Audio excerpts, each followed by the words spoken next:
Hello, my name is Liz Dvorsky, and today I'm hosting the Magic Bytes workshop. It is an introduction to hex editors and file repair. The first thing we're going to do is download the workshop files. They can be found at the URL stemtech.online. If the files do not appear, try opening the URL in an incognito window. Press Ctrl Shift N to open the new window, and then copy and paste the URL or simply retype it.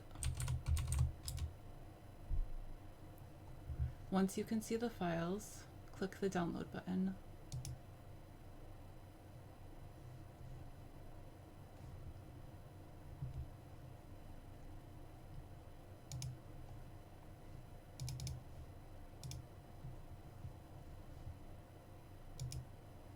Then extract the files from the download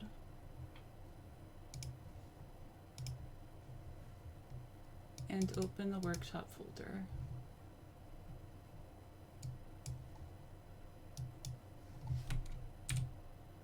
Let's talk about the way computers see data. At the hardware level, the electrical signal is interpreted as either high or low. High is a 1 and 0 is a low. The 1 and 0 digits are called bits. They act as tiny switches that tell the computer what to do. The bits can also represent stored data, for example, an image of a cat. Bits are typically grouped into 8. These are called bytes. Binary code is difficult for humans to read. Fortunately, bytes can be represented as hexadecimal or base 16 values. This makes them somewhat more readable. Let's take a look at a hex editor. Open a new tab in the web browser and type the URL hexed.it.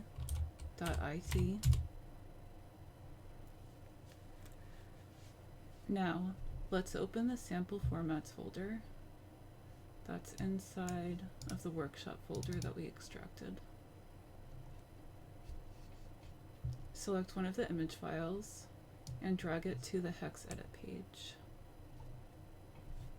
The file's data should now be visible in the hex editor. In the left column, the individual bytes are represented by 2 characters. In the right column, you can see the text representation. Hex editors improve the readability of binary data and allow users to make direct edits.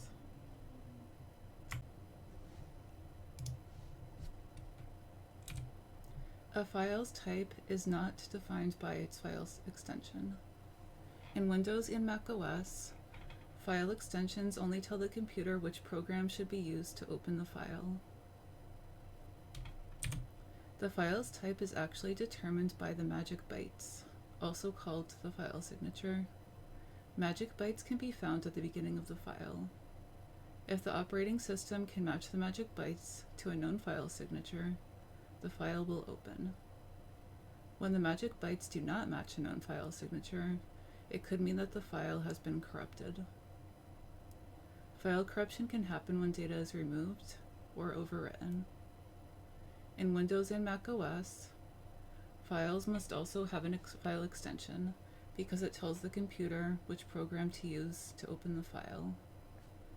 Let's see what happens when a file extension is removed.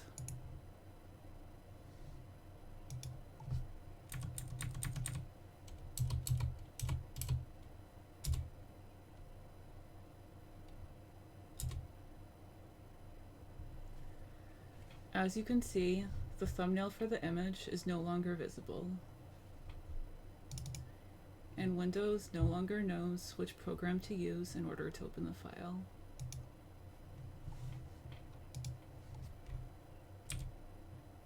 The data that composes a file can be divided into 2 parts, the header and the body. The header contains important information about the file's properties. For example, a bitmap header contains the image's dimensions and the number of bytes that will be used to represent the color of each pixel. An image file's body contains data that represents the image's pixels. The example shown on this slide is not a real depiction of the header. It is being used to illustrate the main idea, which is that the head contains important information and that the magic bytes are always first. Compared to the body, the image's header is very small. Although it is small, it contains some of the file's most important data, including the magic bytes.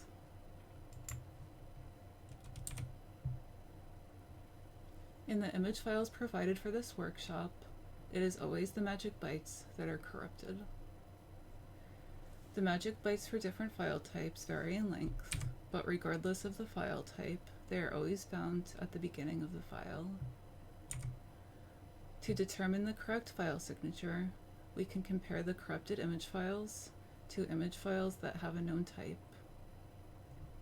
We could also look for strings of text that are recognizable.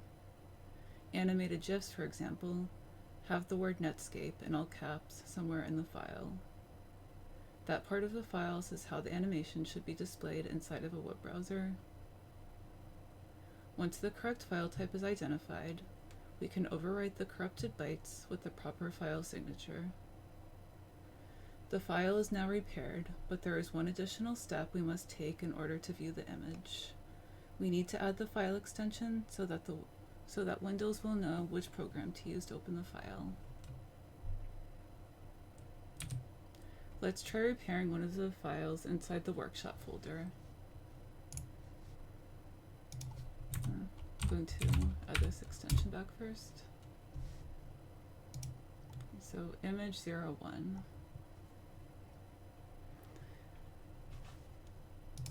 Select the file and drag it into the hex edit page in order to open it. Now, let's open the rest of the sample images so that we can compare them to the corrupted file. Click the second image to select it. While holding Shift, click the last image sample. Now, all but the first sample image should be selected. Drag them into hex edit. Now let's take a look at the data inside of image 01. There are a lot of repeating values in this one.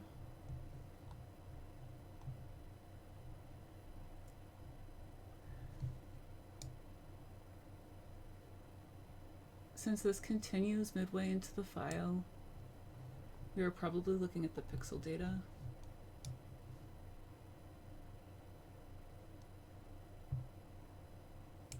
Let's see if any of our sample images have pixel data that is represented in a similar way.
Oh, so here you can see there's a big block of bytes with the values FF, which in a bitmap file represents white pixels.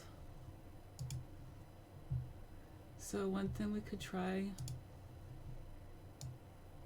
should try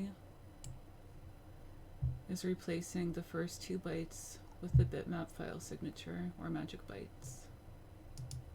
Looking at our chart, we can see that the magic bytes have the text value of BM.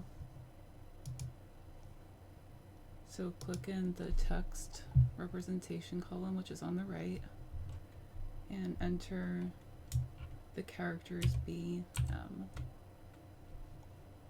In order to see if this works, in order to see if the file is repaired, we need to save the file.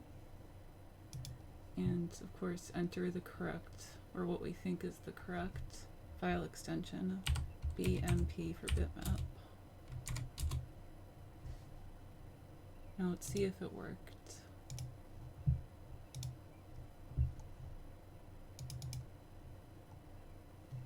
Success.